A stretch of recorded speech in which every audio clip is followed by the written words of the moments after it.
This is Elite Encounter at Easwari Engineering College, a series of podcasts where big thoughts fall in small doses.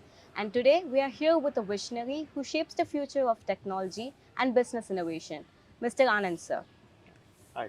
Good morning, sir, Mm. and thank you for being here with us today. Before diving into the podcast, a quick introduction about him. He is an innovation architect and studio director at Cognizant. With over 15 years of experience, he helps companies solve challenges using new technologies and creative strategies. He worked with Fortune 500 clients, building fresh digital experiences and turning bold ideas into practical business ready solutions. Today, we trace his journey of driving innovation from building future ready ecosystems and blending business vision with cutting edge technology. Let's get into it. It's Elite Encounter.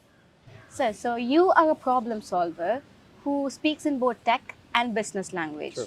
Yeah.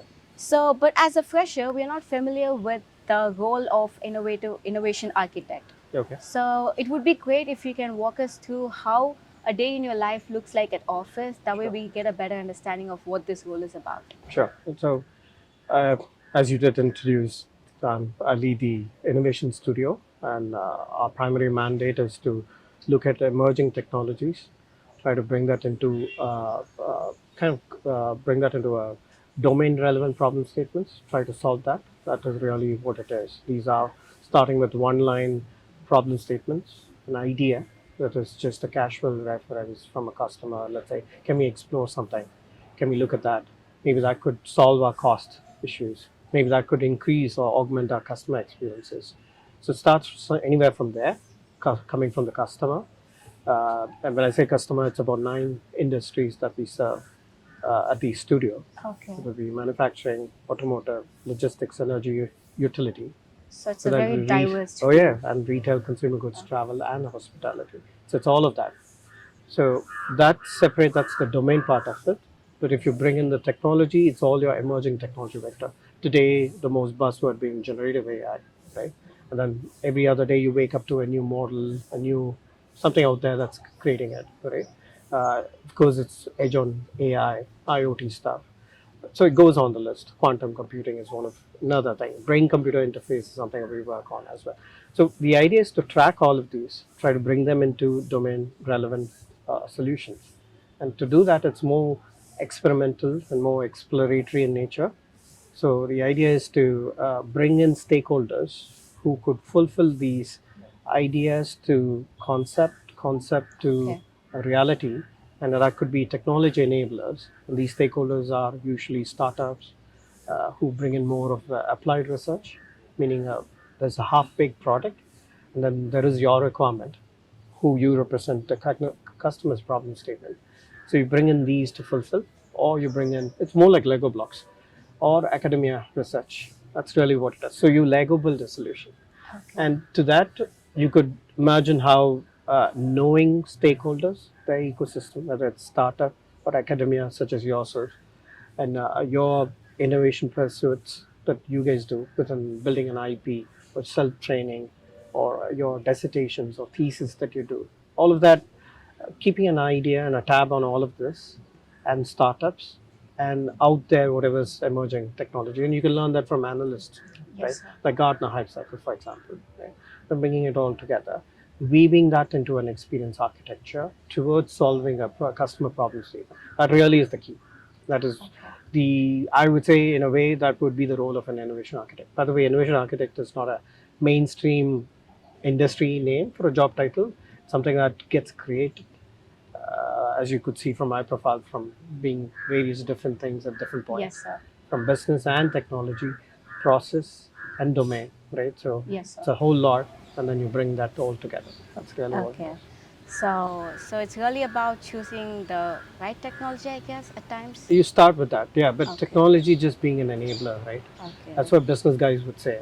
Tech guys would say, if not technology, there's no business. So it's always the classic one. So, True. So as you mentioned, there's a lot of buzzwords. It started off with blockchain and metaverse, yeah, and now we are down to Web3, ChatGPT, yeah, and as you mentioned, Gen AI. yeah, So, among all the hype terms, yeah. how do you identify a technology that's worth investing in? Okay, so strategic foresight is another key trait that you got to develop. So in terms when I'm if I try to explain that. So keeping a tab, like I said, on the industry trends, both business and technology trends. Let's say you start at a 50,000 feet level, Gartner hype cycle, for example, among other things, of course. And then you bring in, all the top impacting technology vectors, both business and technology trend, business process wise and the technology trend wise. Next comes a purist view, a technology enabler view, an IoT, let's say, strategic interest group or special interest group, as they call it, right? So they will bring in all a purist view of technology. Is this even a viable technology? Does it have the right ecosystem enablers and all of that, right? So that's the 40,000 feet level, right? From 50 to 40,000. And then I work for Cognizant. So inside Cognizant, there are several customer facing folks who have a coffee or a dinner with a customer, able to understand customer technology adoption and investments. Let's say, hey, blockchain is going to be a major interest for the next year. An annual report from a Fortune 500 would tell you that Yes, we are sir. going to invest, and you could see the trend by them investing on startups and such. So that's the third 30,000, 20,000 feet level, Okay. right? So now you know where the trends are. Now you know from a macro. Then you start getting micro, then you start looking at your business and what are the conversations and where are the money where is money being invested really. And now you know a bit of where, if I make something here, it would make sense, it will have the right impact. Now, trends don't mean use cases. At a very ground level, 1,000 feet level, use cases are what we hypothecate, right? So we hypothesize on a use case and then we start building, right? So we start, it doesn't come to that. That's where we come in. Okay, Okay. so these trends, these are the business KRAs or KPIs. This is how the current process is. And now we're going to mash it all together like a large hadron collider, the atom smasher, right? Bring it all together and see what use cases could come up. These are Okay. the research, ideate, build phases that we do at the studio. Definitely. So it must be all about teamwork, right, sir? Yeah, a lot Like is a about. lot about it. So when you are an innovation architect, it's not merely coming up with ideas. It's more about enabling the ecosystem to think in the same parallels as well. So Okay. if it's even a new Gen Z training that we have, I should be able to enable him or her in that way, and then bring them into how do you do critical thinking, more of design thinking. So what are the various vectors? What do you have for today's recipe? What are the various ingredients that you have? Or let's think of a dish, you know, Okay. I really admire the way you use simile for everything and how you comparatively talk. I saw a LinkedIn post about the simile you used for baking a cookie our and baking. building an app with a non-coding platform. It isn't totally exaggerated. It was in the time I was making the cookie, and it Okay. was totally that. Many people use the parallels to, just try to make it simple. Yes, sir. It was an actual fact that I was baking a cookie while I was doing that. Okay. So, You should check Sir's profile. So he had a post, dedicated post. He made an app with a non-coding platform while baking cookies. So he was having a simile between how the cookie is made and the app is made. You should check it out. So moving on, we have a rapid fire question for you. So the first question is AI or AR, which excites you more? yeah, I would say AR. Okay, cool. It's more because it's more humanizing the tech in the way human computer interaction. It's intuitive. So in AR, you can blend audio, you can blend graphics, you can make all of that. Yes, sir. At the end, you could have world-class bleeding edge technologies, but if you can't humanize the tech, like AR is very for a self-learning, very intuitive, right? I mean, you look at it, it's almost as if somebody ghostly saying, "Hey, here, Okay. do this here, right? Change that to repair an equipment. Here's a knob that you turn, and all of that. It's very the just-in-time assist that it provides. It's really something. AI is still going to be a learning curve and all of Yes, that. yes, Yeah. got it. Totally makes sense. So your next question is your go-to stress buster after a long day. Okay. It used to be aero modeling. I Okay. fly fuel-powered aircraft, small model aircraft. Oh, These that's are cool. 3 6 feet aircraft. Okay. Some are fuel-powered, some are battery-powered. Drones came in much later. Okay. Yeah, it used to be that. Then it became more of my kids. Okay. My daughter is kind of like a professional archer, so I spend more time with her. She Okay. came fifth in the state, So Congrats to her. yeah, thanks. So and then the son is more into trying to get him into robotics. Okay. So we've been building stuff together. He's into fishing. That's really cool. Yeah. How you diverse in most So of the they have topics. zero screen time. They don't. That's really So amazing. that's a lot Considering of my energy from cousins, the parents too. it's true. So nowadays you can find 6-year-olds with dark circles on Yeah. them because of screen time. Yeah. Yes, sir. So I want you to use only one word for the next two questions. Okay. The first one is one buzzword in tech you think is overrated. Okay. Agentic AI. Agent. Oh, please. I've been hearing that in most of the conference now. One buzzword in tech you think is underrated. Okay. I would think it's the vibe coding has enough vibe too. So I don't know. Probably a lot of it actually. Okay. Augmented reality, extended reality. Okay. Yeah, I would say that. Cool. Um, so as a student, we participate in many hackathons, and we look into the problem statement. We come up with a technical solution. But the one problem we face is when the judge asks you how well it meets up with the business idea, meet the business needs. Yeah. So how do you ensure that your innovation, your technological innovation, is not just cool but also meets the business needs? Yeah, it's an innovator's dilemma. So it's a very classic thing, right? So, Okay, yeah. so what I would say is make it very KPI metric driven. When you innovate for a whatever, it's not just a technology. Technology, then it will just be a mind share. You got to figure out a way that's mind share to market share. That's the mantra, Yes, really, sir. right? Mind share to market share. Okay. An idea is good. Uh, Somebody, Einstein, I guess he said it, unless it grows arms and legs, right? So business enables that, gives you the thing. So you have to have what business would my idea fit into? So if it were to, let's say, like the field service equipment part that I was talking about, Okay. reducing turnaround time, first call opportunity, first call resolution. I don't have to keep coming back to solve the problem. I came in, call center came in, an agent came in, agent two came in. It just extends the problem. An average hold handling time becomes longer. So, does my tech enable that? Right? And does it reduce the turnaround time, cycle time reduction? So, some sort of a list of KPIs you need to bring, adopt a process in your idea. So your idea is good, but adopt a process. Learn all about that domain, that process. Then do the metrics, KPI metrics. See what part of the user group it enables better.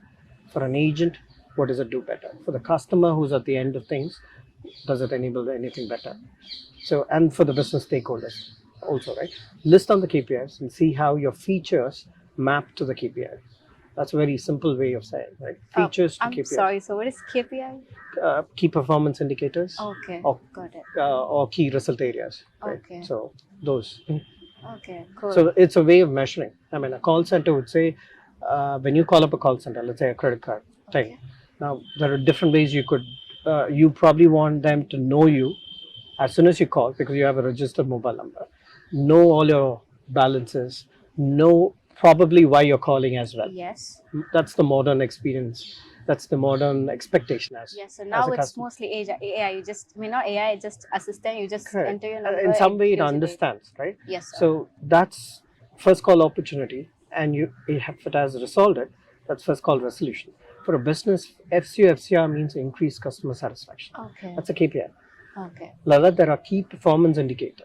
Okay. It's making the whole thing complex stuff, giving it a short label, and knowing the health of the business. And if you're addressing that, it means you're solving something. Okay. That is what it is. KPIs are very, so all your idea design thinking should be KPI metric driven. Okay. That's the best way to answer the business problem that you asked about. when evaluating. That's a very unknown term for me because we went a lot of hackathons and people talk about how you can do it, look how much the income and outcome. But yeah, that's a keyword. That's We'll a take keyword. that away, sir. So the next one is about the news headings. The first one says Google and IBM believe that first workable quantum computer is within sight. And the next one says China's humanoid robot game shows advancements and limitations. So, seeing all the technologies making to the headlines, sir, what do you believe would be the next game-changing technology in our generation, the existing ones or the upcoming ones? I'm leaning more towards humanoids, only because physical AI, uh, I call it, I guess it's another term called embedded AI. So when computers are now going to move and walk around with you with the generative AI parts in it, that they make actual meaningful additions to your everyday life.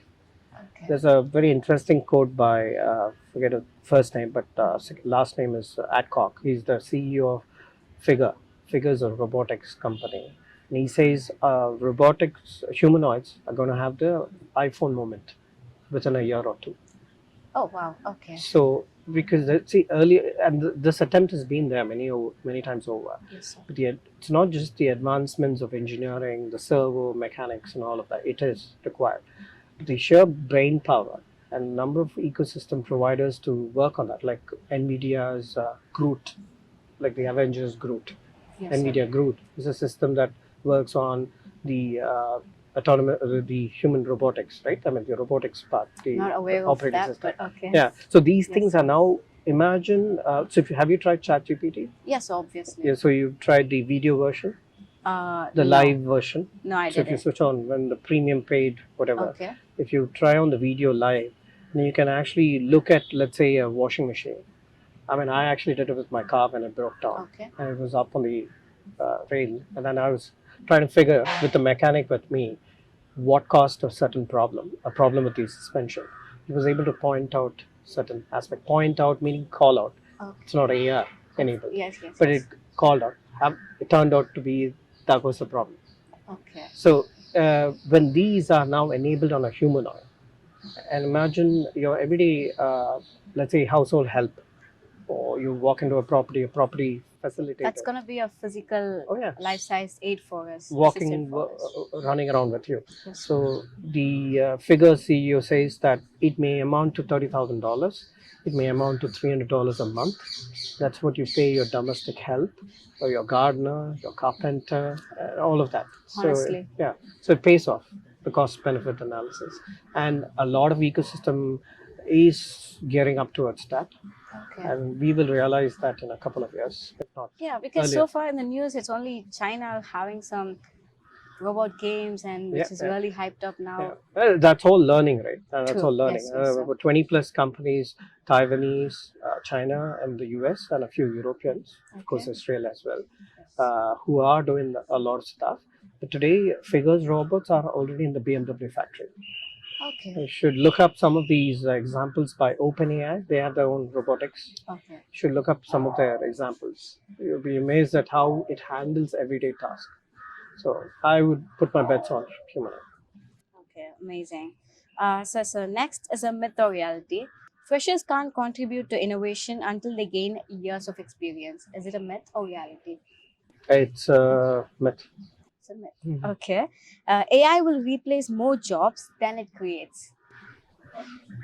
It's a myth. Okay.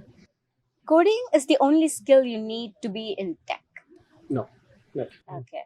And finally, as a college student or school student who says grades are more important, the teachers say that, parents say that. So, last one is grades matter more than skills when starting a career. Myth or reality? Grades matter? No, I don't think. I've seen a lot of people who come in. So one of our things is we bring in students from universities. So I've seen a lot of these so-called underperformers do fairly well. Yes, So sir. I don't think. Yeah, Absolutely to be not. honest, all of my friends who have better LinkedIn profile have lower marks than I do. Yeah. So, Point to be yes. noted. Yes, sir. So this is has to be the takeaway question. So if there is a aspiring student who wanna be an innovation architect, what would be the long-term roadmap that you would give them? I guess it would be a mix of things. I mean, from my profile, you would know, been in sales, we Yes. been on competency development, research, been always a relentless learner, and I would say you also have that, very your enthusiasm has to be there, your passion has to be there, engaging the right stakeholders is a must. Bring in all of that, and then of course have your learning in the back end. But try not to go after just the trending stuff. build your base, know what is happening, build a habit of knowing up, upgrading your base, meaning it's ever changing, Yes, sir. right? And then be that I look at process analysis, I look at design thinking, I look at tech. Okay. Uh, so be have an inventive mindset. That's very important. Yeah. So yeah, stay sharp, stay focused. Yeah. Okay, With so that, I guess then that means we have to maybe not learn everything, but experiment everything. correct. Learning will never end. So if you only True. focus on learning, there's no end. Logic dictates. Don't focus on that completely. Just Yes, that, sir. right? So you got to go parallels also. You got to grow some support skill sets as well. Critical thinking, design thinking, all of those, right? Stakeholder management, the mind share to market share aspects, the KPI driven Yes, attitude, the KPI. your enthusiasm, passion. So there's a bunch of soft skill personality traits. That's a bit of the ever boring other parts as well. But yeah, you got to figure out a way to fuse all of that. That fusion is what will make you the differentiator. Yes, That's what sir. it is. Thank you so much, sir. It was honestly an amazing interview. Listening to it, it shows me that there's a lot more to explore There, and keep learning. absolutely. So it was honestly great and honored to be sitting with you here Thank today. you. Thank you Thanks for so your much, time. sir. Cheers. Thank you so Thank much. you.